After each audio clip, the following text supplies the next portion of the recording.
प्यारे बच्चों अस्सलाम वालेकुम।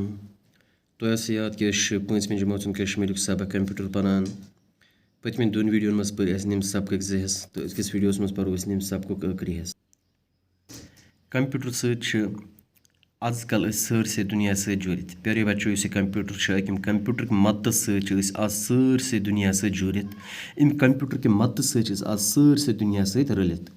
यह कैसा दुनिया किस कुन ते कूनस मज सपदान तम खबर वातान। यानी यह कैसा ते दुनिया किस कुन ते कूनस मज सपदान यह कैसा ते दुनिया किस कुन ते कूनस मज गसान तम खबर आज सेकंडन मज वातान। कुन ते जाय आसो हेको कंप्यूटर सत अकिस शिश सूजित तो कत बात करित।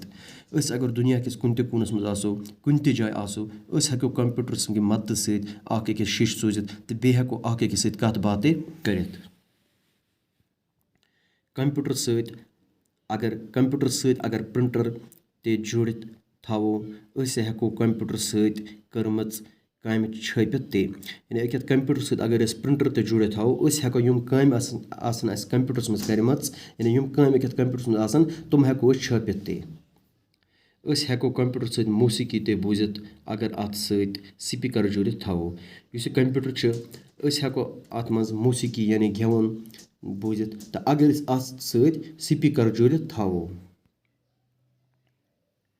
फिल्म ते हेको कंप्यूटर पे वुचित अगर अत मज फिल्म हज डेस्क बरो।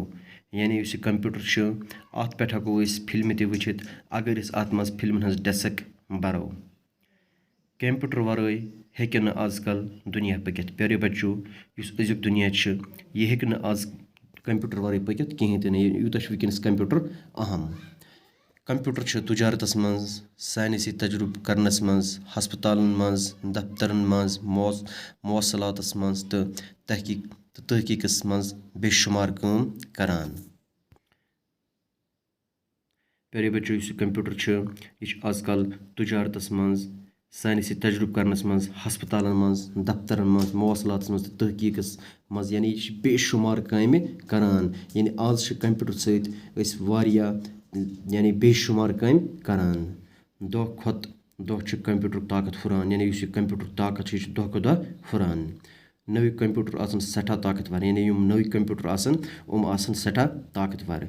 अम सत हेक इंसान कहीं ते करित यानी नव कंप्यूटर आसन सठा ताकतवर अम सत हेक इंसान कहीं ते करित।